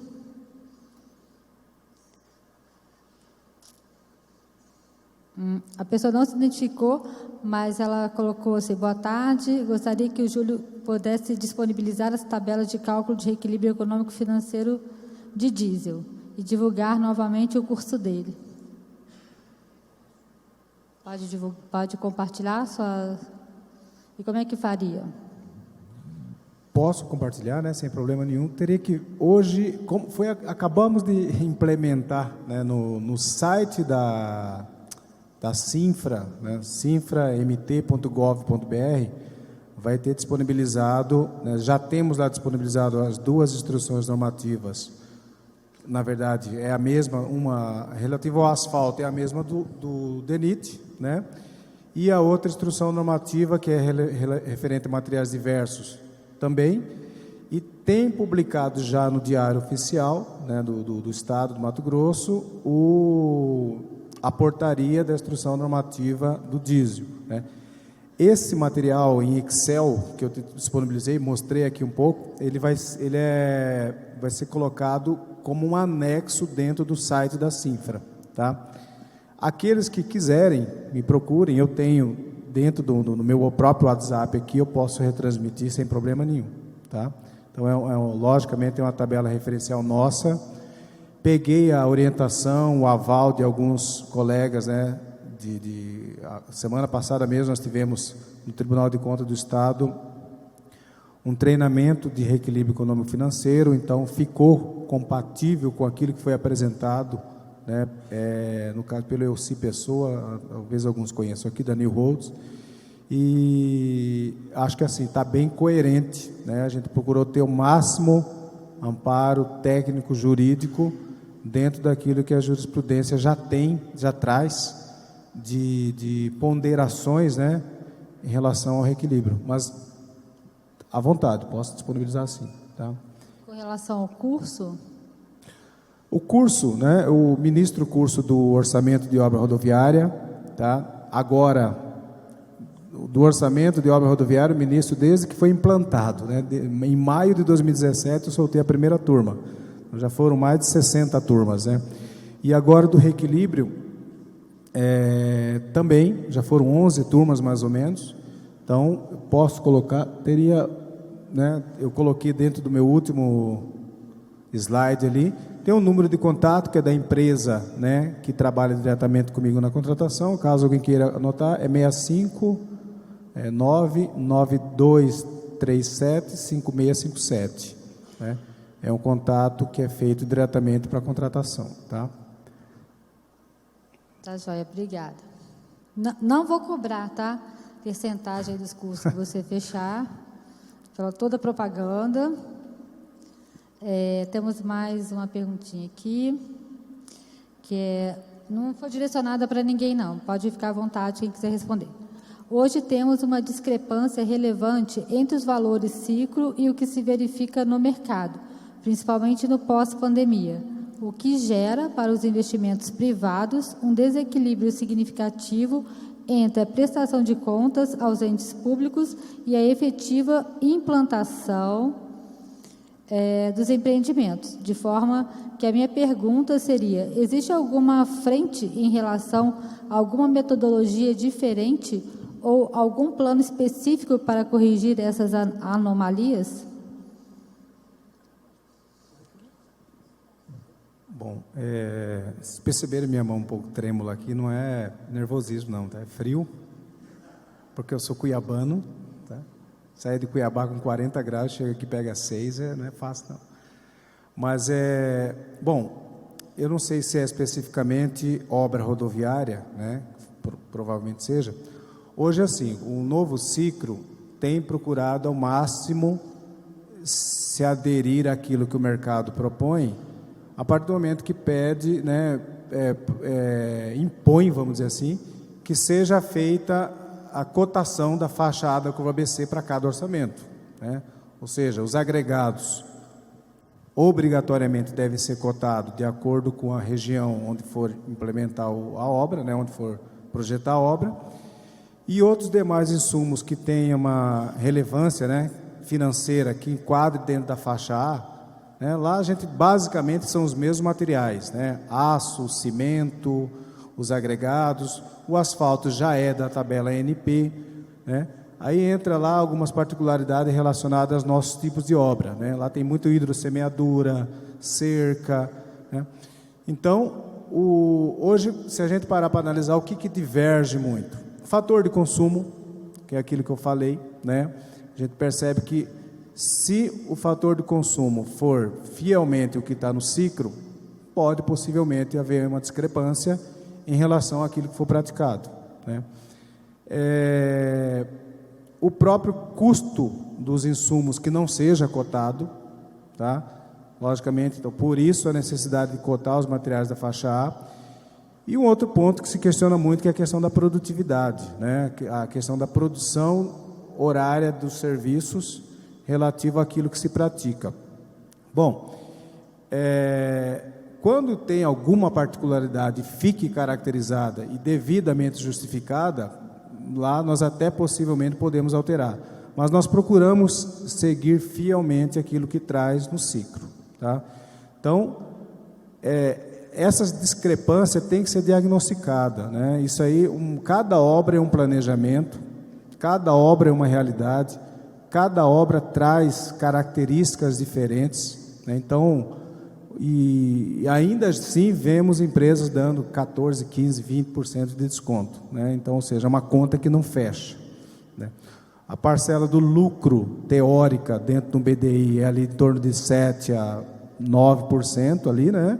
E os descontos têm sido maiores que isso. Então, acho que tem que ser estudado, a partir do momento que tem uma planilha orçamentária, tem um projeto disponibilizado, estudar efetivamente o edital, o projeto, a planilha, antes de propor um preço, né, para que não haja, né, essa discrepância aí durante o processo de execução da obra.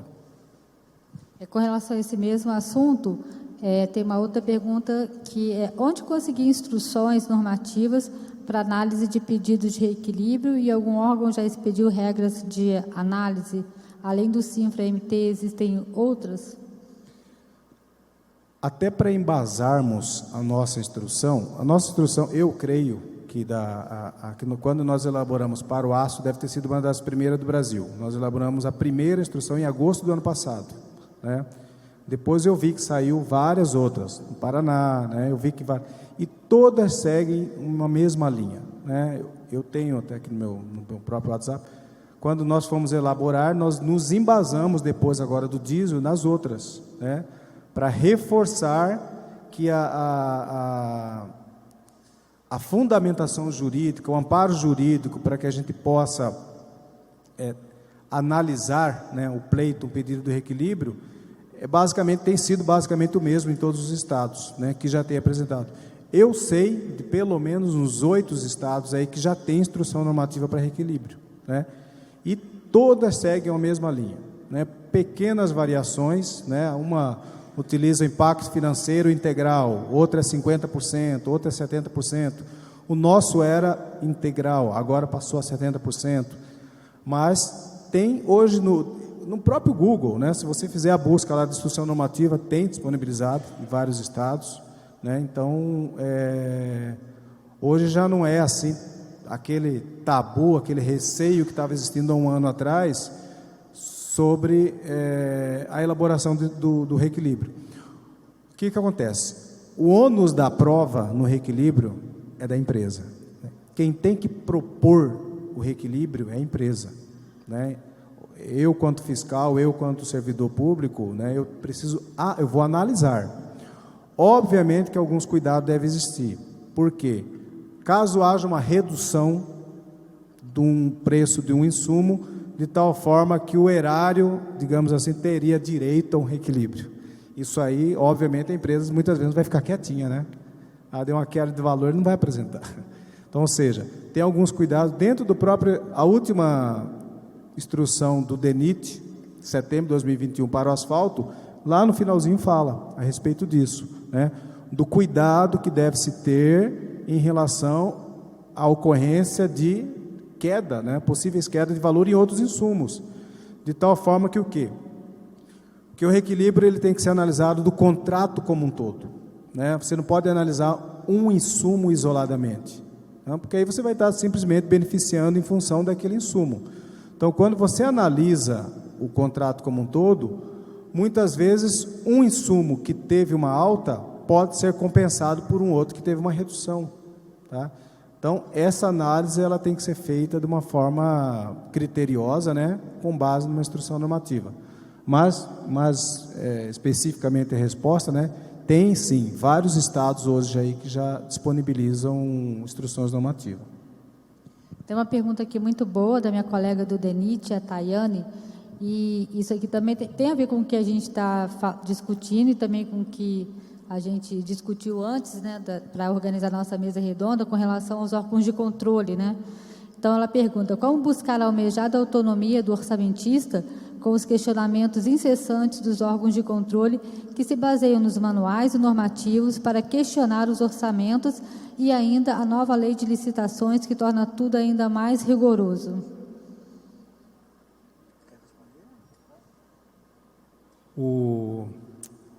Bom, logicamente que isso aí é uma preocupação generalizada, né? Órgão de controle. Mas o que acontece? Se a gente não precisa ir muito longe para ver, o próprio manual propõe que o SICRO, o SINAP, né, outros referências, são referências, né? Lógico, ontem um dos analistas me procurou, falou, Júlio, uma empresa apresentou aqui o traço do CBUQ, o fator de consumo do CBUQ é diferente do SICRO. E aí, nós vamos aprovar ou não? Ele apresentou o estudo do traço. É da pedreira que vai ser utilizada? A granulometria passa dentro das especificações, enquadrou na faixa C, né? Passou na abrasão, passou no desgaste, ou seja, tem que ser, logicamente que para a gente propor algo diferente do ciclo, tem que ser algo bem justificado tecnicamente, né? Não pode simplesmente colocar uma alteração e pronto, né? Nós estávamos conversando sobre base estabilizada, né?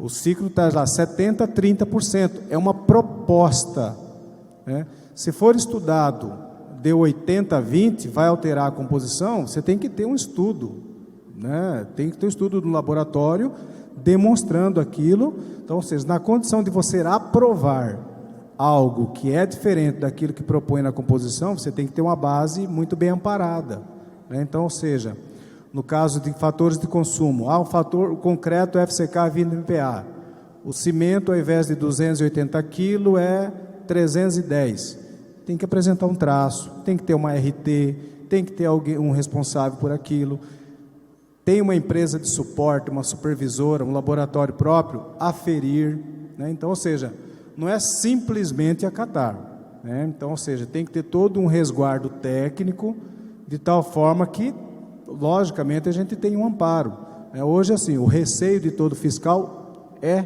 né, e vai continuar sempre sendo, a visão do órgão de controle, né?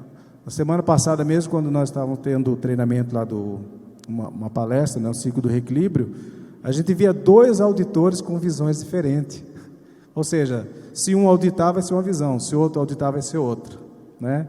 E aí, né? Então, só que o que acontece? A gente não pode cruzar o braço, a gente precisa tomar decisão, né? Então, as obras precisam rodar, as empresas ameaçam parar, né? Porque o diesel lá no ciclo está 3,80, lá no Mato Grosso, né, a distância entre as obras, a logística, tem lugares que o diesel atravessa balsa, né, vai chegar do outro lado lá R$11 o litro. E aí, né?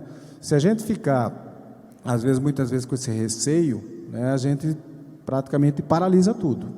Então, logicamente, volto a dizer, tem que ter um amparo técnico de tal forma que dê resguardo, né?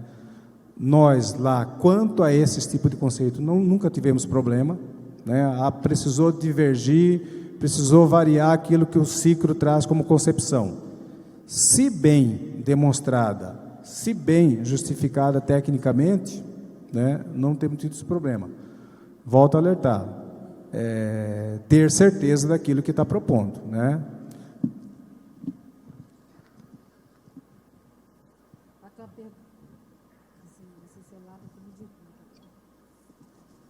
Agora tem uma pergunta da Bibiana, e ela faz o seguinte questionamento. Recentemente, acho que é da Bibiana mesmo, pela fotinha, né? Recentemente, no estado de Santa Catarina, muitas licitações com orçamentos pelo ciclo foram desertas. Na opinião dos membros da mesa redonda, isso poderia ser em função da produtividade? Vocês teriam alguma outra explicação para isso? Luciano quer responder. Boa tarde. Sim, acho que esse aí, tá, das produtividades, acho que é um dos maiores desafios do ciclo, tá, hoje em dia. Se a gente for a campo e verificar o que tem as produções, o que é pago, quanto maior a produção, menor o custo executivo, tá? E realmente o que a gente consegue ver, que tem a ver com a última pergunta que eu fiz na minha apresentação, tá, que muitas obras são inviáveis, tá? Justamente porque as produções do ciclo estão muito altas, algumas composições, tá? Que essas composições têm um preço muito, acabam impactando no valor da obra porque elas são muitas vezes as principais, tá?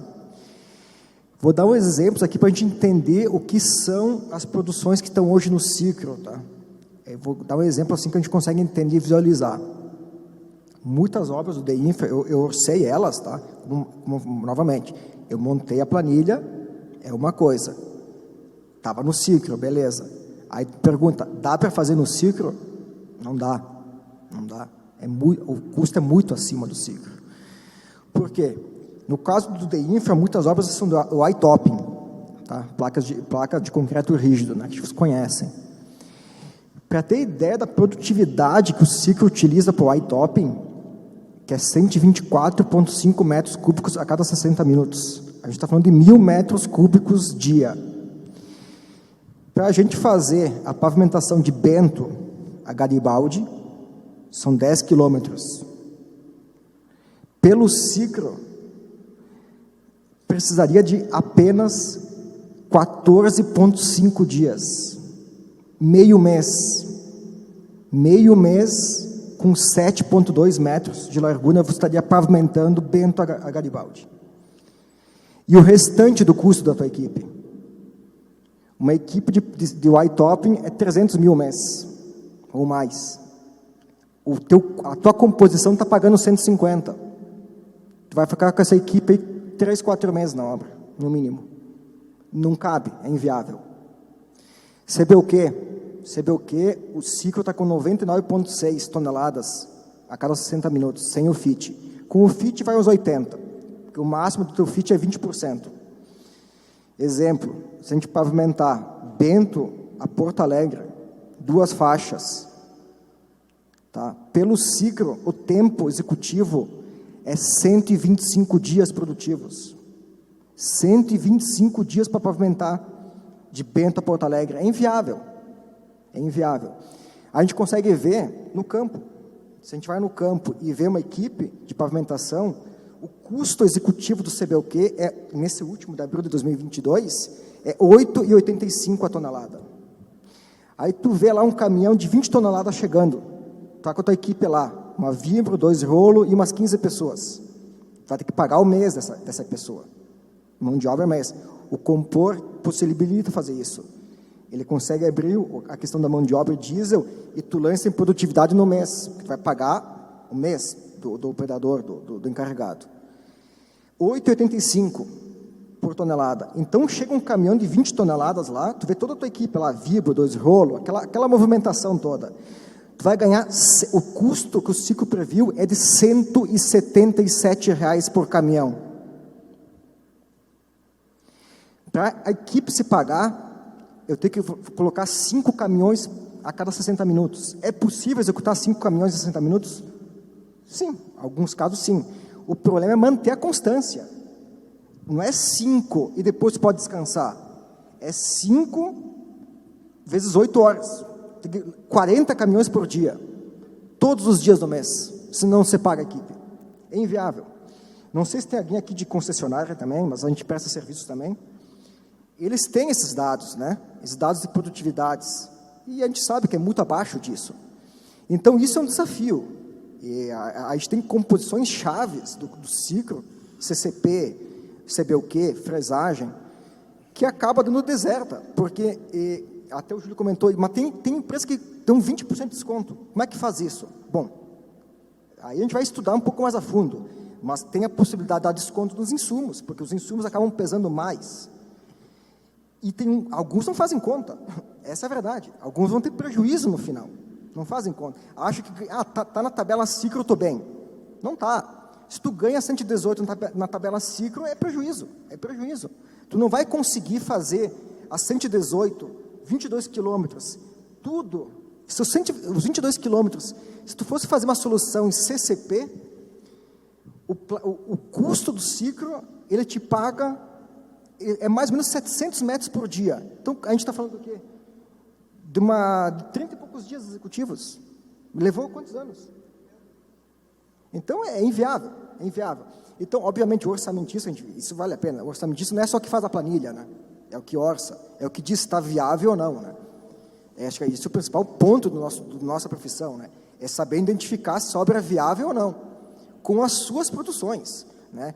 Não adotando as produções do ciclo. O ciclo, ele te serve para montar a proposta, mas tu vai ter os teus jeitos de fazer as produções reais do teu campo. E justamente como o Júlio falou, e cabe sim justificar tecnicamente que essas produções são inviáveis, mas também vale a pena, tem que ser, por outro lado, o poder concedente que permite, seja flexível e aceite essas coisas de campo, né? Que aceite essas coisas de campo, que realmente, só pelo número que eu falei, já se vê que é inviável. Não tem como pavimentar Bento a Garibaldi em 15 dias. Impossível. Acho que não precisa nem justificar, mas enfim, né? Tem essas questões que a gente tem que levar mais adiante. São desafios que a gente tem adiante para resolver. A Júlio quer complementar? Um outro ponto, né, além desse que o Luciano apresentou, que a gente tem verificado lá, é o delay de prazo entre a data base do orçamento e a licitação, né? Isso aí, muitas vezes orçou outubro de 2021, né? Corre ali, às vezes, um longo prazo para legalizar o processo licitatório, colocar na praça, né? E aí a gente pega, dependendo da obra, né? A gente falando de obra rodoviária, a gente tem aí os insumos que mais têm tido alta, né? Que tem provocado a necessidade de reequilíbrio. Asfalto, aço, cimento, nem tanto, mas... Então, ou seja, se a gente pega aí, licitou agora no mês de junho, com uma data base de outubro, se a gente pegar o que aumentou os insumos de outubro para cá, a empresa, uma conta simples que ele fizer, ele vai ver como inviável, né? Então, ou seja, isso aí tem sido o que as empresas falam. Lá também tem tido problemas de licitações desertas, né? E o principal ponto que eles pontuam é isso, a defasagem da database referencial do orçamento licitado em relação... E muitas vezes a empresa vai pegar uma obra de um cronograma pequeno, ele não vai nem chegar a atingir o período de receber reajustamento, que, né, hoje é um ano, em relação à database do orçamento. Então, isso acaba sendo também uma das causas, né? Acho que até na pergunta anterior foi falado a respeito da nova lei de licitações, né? Que é um assunto, embora não tenha sido a pauta, a previsão é que dentro da nova legislação está prevista aí vir uma matriz de risco. Dentro dessa matriz de risco, né, a gente estava até debatendo hoje de manhã no nosso grupo de trabalho, a necessidade de se definir previamente os eventos que possam acontecer ao longo da obra e previamente mitigar esses riscos, né? Quais medidas, quais ações serão tomadas caso tal evento aconteça, né? Então, isso aí é um caso de reequilíbrio, é um caso de uma alta excessiva, é um caso de uma paralisação, é o caso de um evento, né, que possa possivelmente acontecer. Então, são situações que podem né, de repente, ajudar ou contribuir, né, a partir de um estudo de uma matriz de risco, nessas situações que a gente hoje presencia nas licitações, que muitas vezes ocasiona desinteresse pelas empresas, né, ou mesmo que ocorra a licitação deserta. Bom, nós já estouramos aqui o nosso tempo, mas como o papo estava muito bom, eu fui continuando, né? As perguntas estavam boas, né? E tem mais 2 perguntas aqui, mas eu vou encaminhar para vocês.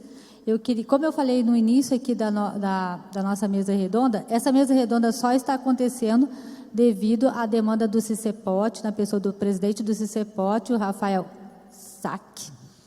Então, eu convido ele aqui, para subir aqui, para fazer um encerramento, fazer as considerações dele, o que ele julgava tão importante, né, a gente estar aqui hoje debatendo as questões dos custos.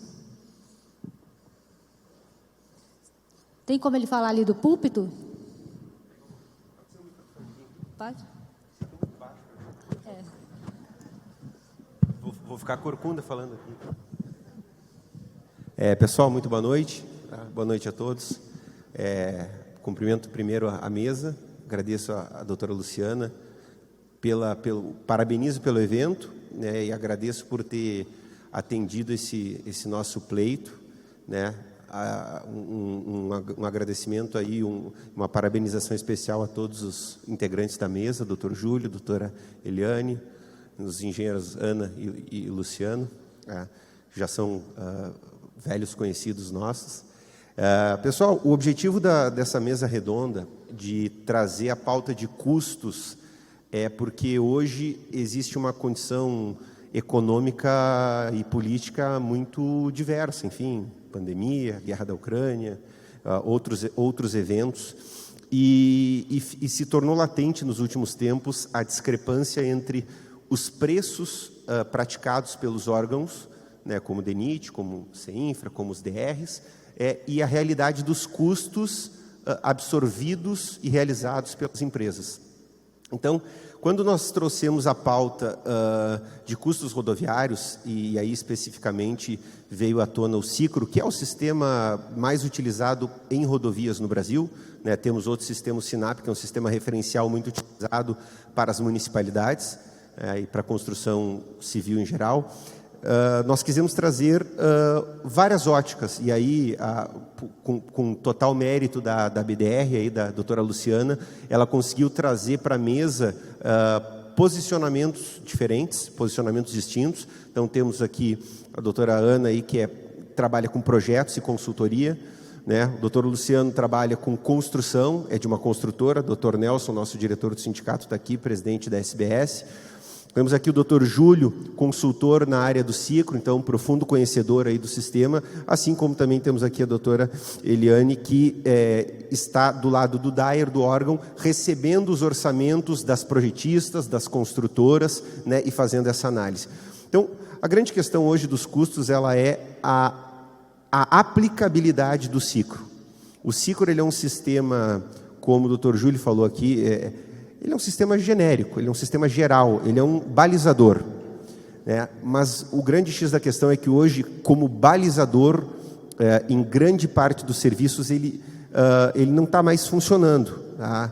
Não é nem nenhuma crítica, a gente tem que buscar uma solução para o SICRO hoje, porque o SICRO está, especialmente no espectro das produtividades, muito aquém da realidade. Então, o engenheiro Luciano aqui deu um exemplo muito claro. Para quem não sabe, o white topping é uma camada de concreto sobre um pavimento flexível, né? Então, um pavimento de concreto hoje, com 1.000 metros cúbicos dia, a gente não consegue atender com uma logística de concreteira. Nós não temos caminhões betoneira numa região, né, e logística de mobilidade de caminhão betoneira para poder concretar, para entrar atrás de uma acabadora de concreto. Então, são questões de logística que prejudicam os orçamentos. E aí eu vou trazer mais um exemplo que é muito comum. Nós temos aqui o grande utilizador do orçamento SICRO, né, e o mentor disto é o Departamento Nacional de Infraestrutura, o DENIT. E o DENIT, ele licita muitos contratos na modalidade PATOS, Programas Anuais de Trabalho e Orçamentos. O que são os PATOS? São programas de conserva rotineira que atendem às necessidades iminentes das rodovias, desde tapa-buraco, roçadas, sinalizações, implantações de elementos de defensas e dispositivos de segurança viária, até reconstruções, recapeamentos e outras intervenções, né, que vão garantir a segurança e o conforto ao rolamento do usuário. Isso seria a ideia do programa em geral. E aí nós pegamos os programas PATO, e aí eu ganhei uma licitação pela minha empresa, a RGS Engenharia, há alguns dias atrás, no trecho da BR-153 aqui no Rio Grande do Sul. Prazo de obra, 30 meses. Quantidade de CBUQ, 40 mil toneladas. Vamos lá, 40 mil toneladas para 30 meses. Numa conta de padeiro, são 1.333 toneladas que eu vou poder fazer por mês. E aí a usina de asfalto alocada é uma usina de 140 toneladas por hora, ou 120, ou 150, que fosse 100, ou até 80.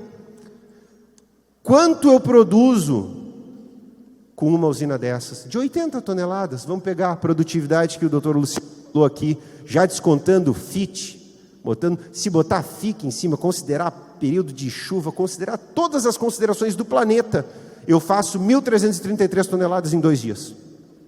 2. O que eu faço nos outros 28? Então, assim, trabalhar com custos, a matemática, eu vou trazer uma outra visão, e aqui essa provocação é importante para quem quer entender sobre custos, porque o custo ele está sempre do lado de quem vai executar. Ele está sempre presente no nosso dia a dia. A gente, como o engenheiro Luciano falou, nós olhamos a planilha como referência. Agora, os nossos cálculos nunca batem. Eu vou fazer uma conta para quem não conhece aqui usina de asfalto, e aí eu já montei algumas e falo com um pouco de propriedade.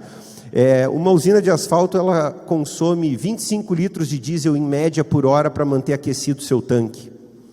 Se eu vou fazer uma operação tapa-buraco para o meu cliente, eu tenho que estar com o asfalto aquecido. Se ele não estiver aquecido no meu tanque, eu vou demorar em torno de 3 a 4 dias para aquecer esse asfalto, para ele se liquefazer, para ele se tornar líquido. Afinal, o asfalto CAP é um semissólido, em temperatura ambiente. Eu preciso tornar ele líquido para ele andar pelas linhas e eu poder injetar ele no misturador junto com o agregado. Bom, 25 litros por hora, vezes 24 horas por dia, são 600 litros. Vezes 30 dias, são 18 mil litros de um combustível que custa R$7, 100 e poucos mil reais, não preciso nem fazer a conta.